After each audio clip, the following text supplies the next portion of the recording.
El hombre máquina. El hombre máquina es la bestia más infeliz que existe en este valle de lágrimas, pero él tiene la pretensión y hasta la insolencia de autotitularse rey de la naturaleza. Nocete ipsum, hombre, conócete a ti mismo.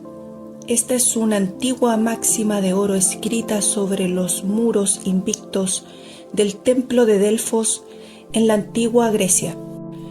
El hombre, ese pobre animal intelectual que se califica equivocadamente de hombre, ha inventado millares de máquinas complicadísimas y difíciles y sabe muy bien que para poder servirse de una máquina necesita a veces de largos años de estudio y aprendizaje, pero en cuanto se trata de sí mismo se olvida totalmente de este hecho, aunque él mismo sea una máquina más complicada que todas las que ha inventado. No hay hombre que no esté lleno de ideas totalmente falsas sobre sí mismo.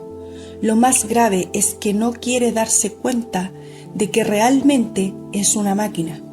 La máquina humana no tiene libertad de movimientos. Funciona únicamente por múltiples y variadas influencias interiores y choques exteriores.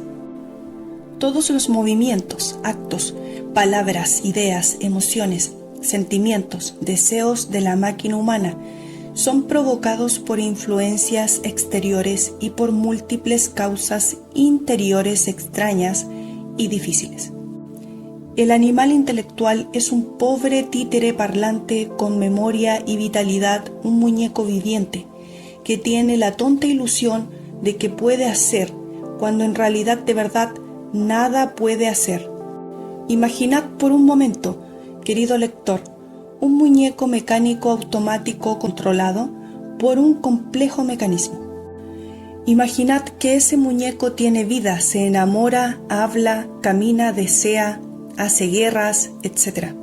Imaginad que ese muñeco puede cambiar de dueños a cada momento. Debéis imaginar que cada dueño es una persona distinta, tiene su propio criterio, su propia forma de divertirse, sentir, vivir, etc. Un dueño cualquiera queriendo conseguir dinero apretará ciertos botones y entonces el muñeco se dedicará a los negocios. Otro dueño, media hora después o varias horas después, tendrá una idea diferente y pondrá a su muñeco a bailar y a reír. Un tercero lo pondrá a pelear, un cuarto lo hará enamorarse de una mujer y un quinto lo hará enamorarse de otra. Un sexto lo hará pelearse con un vecino y crearse un problema de policía. Y un séptimo le hará cambiar de domicilio. Realmente el muñeco de nuestro ejemplo no ha hecho nada, pero él cree que sí ha hecho. Él tiene la ilusión de que hace, cuando en realidad de verdad nada puede hacer porque no tiene el ser individual. Fuera de toda duda, todo se ha sucedido como cuando llueve, cuando truena, cuando calienta el sol, pero el pobre muñeco cree que hace. Tiene la tonta ilusión de que todo lo ha hecho cuando en realidad nada ha hecho. Son sus respectivos dueños los que se han divertido con el pobre muñeco mecánico. Así es el pobre animal intelectual, querido lector. Un muñeco mecánico como el de nuestro ejemplo ilustrativo. Cree que hace cuando en realidad nada hace. Es un títere de carne y hueso controlado por legión de entidades energéticas sutiles que en su conjunto constituyen eso que se llama ego, el yo pluralizado. El Evangelio cristiano califica a todas esas entidades como demonios y su verdadero nombre es legión. Si decimos que el yo es legión de demonios que controlan la máquina humana, no estamos exagerando, así es. El hombre máquina no tiene individualidad alguna, no posee el ser, solo el ser verdadero tiene el poder de hacer. Solo el ser puede darnos verdadera individualidad, solo el ser nos convierte en hombres verdaderos. Quien de verdad quiere dejar de ser un simple muñeco mecánico, debe eliminar cada una de esas entidades que en su conjunto constituyen el yo. Cada una de estas entidades que juegan con la máquina humana. Quien de verdad quiere dejar de ser un simple muñeco mecánico, tiene que empezar por admitir y comprender su propia mecanicidad. Aquel que no quiere comprender ni aceptar su propia mecanicidad, aquel que no quiere entender correctamente este hecho, ya no puede cambiar, es un infeliz, un desgraciado. Más le valiera colgarse al cuello una piedra de molino y arrojarse al fondo del mar. El animal intelectual es una máquina, pero una máquina muy especial. Si esta máquina llega a comprender que es máquina, si es bien conducida y si las circunstancias lo permiten, puede dejar de ser máquina y convertirse en hombre. Ante todo, es urgente empezar por comprender a fondo y en todos los niveles de la mente que no tenemos individualidad verdadera, que no tenemos un centro permanente de conciencia, que en un momento determinado somos una persona y en otro, otra. Todo depende de la entidad que controle la situación en cualquier instante. Aquello que origina la ilusión de la unidad e integridad del animal intelectual es por una parte la sensación que tiene su cuerpo físico, por otra parte su nombre y apellidos y por último la memoria y cierto número de hábitos mecánicos implantados en él por la educación o adquiridos por simple y tonta imitación. El pobre animal intelectual no podrá dejar de ser una máquina, no podrá cambiar, no podrá adquirir el ser individual verdadero y convertirse en hombre legítimo mientras no tenga el valor de eliminar mediante la comprensión de fondo y en orden sucesivo a cada una de esas entidades metafísicas que en su conjunto constituyen eso que se llama ego, yo, el mí mismo.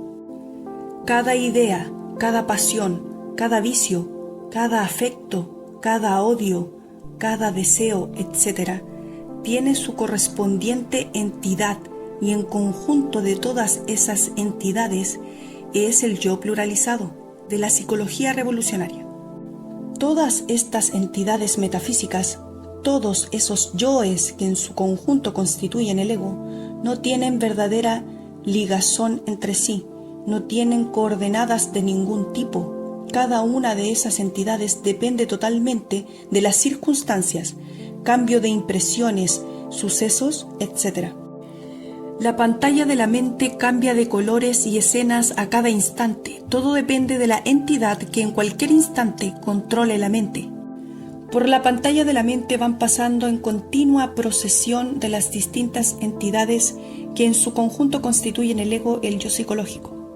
Las diversas entidades que constituyen el yo pluralizado se asocian, se disocian, forman ciertos grupos especiales de acuerdo con sus afinidades, riñen entre sí, discuten, se desconocen, etc.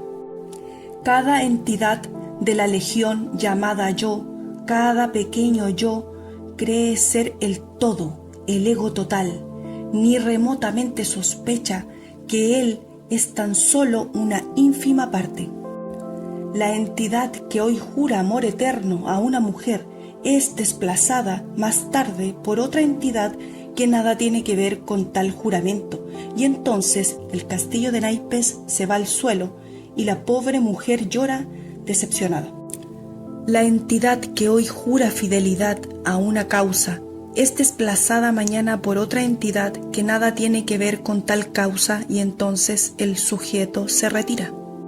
La entidad que hoy jura fidelidad a la gnosis es desplazada mañana por otra entidad que odia a la gnosis.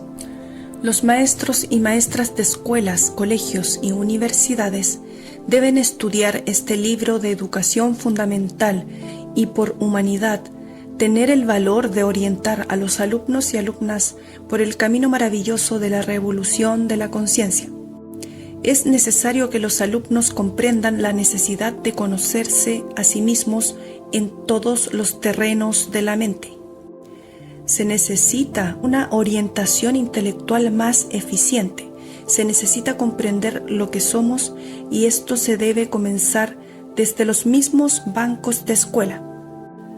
No negamos que el dinero se necesita para comer, pagar el alquiler de la casa y vestirnos. No negamos que se necesita preparación intelectual, una profesión, una técnica para ganar dinero, pero eso no es todo, es lo secundario. Lo primero, lo fundamental, es saber quiénes somos, qué somos, de dónde venimos, para dónde vamos, cuál es el objetivo de nuestra existencia. Es lamentable continuar como muñecos automáticos, míseros mortales, hombres, máquinas. Es urgente dejar de ser meras máquinas. Es urgente convertirnos en hombres verdaderos. Se necesita un cambio radical y este debe comenzar precisamente por la eliminación de cada una de esas entidades que en conjunto constituyen el yo pluralizado. El pobre animal intelectual no es hombre, pero tiene dentro de sí, en estado latente, todas las posibilidades para convertirse en hombre. No es una ley que esas posibilidades se desarrollen. Lo más natural es que se pierdan. Solo mediante tremendos superesfuerzos pueden desarrollarse tales posibilidades humanas. Mucho tenemos que eliminar y mucho tenemos que adquirir. Se hace necesario hacer un inventario para saber cuánto nos sobra y cuánto nos falta. Es claro que el yo pluralizado sale sobrando, es algo inútil y perjudicial. Es lógico decir que tenemos que desarrollar ciertos poderes, ciertas facultades, ciertas capacidades que el hombre máquina se atribuye y cree tener, pero que en realidad de verdad no tiene. El hombre máquina cree que tiene verdadera individualidad, conciencia despierta, voluntad consciente, poder de hacer, etc. Y nada de eso tiene. Si queremos dejar de ser máquinas, si queremos despertar conciencia, tener verdadera voluntad consciente, individualidad, capacidad de hacer, es urgente empezar por conocernos a sí mismos y luego disolver el yo psicológico. Cuando el yo pluralizado se disuelve, solo queda dentro de nosotros el ser verdadero. Ahora hablaremos de los padres y maestros. El problema más grave de la educación pública no son los alumnos ni las alumnas de primaria, secundaria o bachillerato, sino los padres y los maestros. Si los padres y maestros no se conocen a sí mismos, si no son capaces de comprender al niño, a la niña, si no saben entender a fondo sus relaciones con estas criaturas que comienzan a vivir, si solo se preocupan por cultivar el intelecto de sus educandos, ¿cómo podremos crear una nueva clase de educación? El niño, el alumno, la alumna, va a la escuela a recibir orientación consciente, pero si los maestros y las maestras son de criterio estrecho, conservadores, reaccionarios, retardatarios, así será el estudiante o la estudiante. Los educadores deben reeducarse, conocerse a sí mismos, revisar todos sus conocimientos, comprender que estamos entrando en una nueva era, transformándose los educadores, se transforma la educación pública. Educar al educador es lo más difícil porque todo aquel que ha leído mucho, todo aquel que tiene título, todo aquel que tiene que enseñar, que trabaja como maestro de escuela, ya es como es, su mente está embotellada en las 50.000 teorías que ha estudiado y ya no cambia ni a cañonazos. Los maestros y maestras deberían enseñar cómo pensar, mas desgraciadamente solo se preocupan por enseñarles en qué deben pensar. Padres y maestros viven llenos de terribles preocupaciones económicas, sociales, sentimentales, etc. Padres y maestros están mayormente ocupados con sus propios conflictos y penas. no están de verdad seriamente interesados en estudiar y resolver los problemas que plantean los muchachos y muchachas de la nueva ola.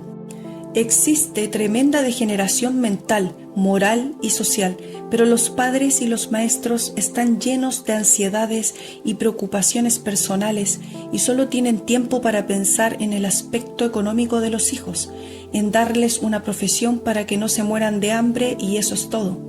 Contrario a la creencia general, la mayoría de los padres de familia no aman a sus hijos verdaderamente.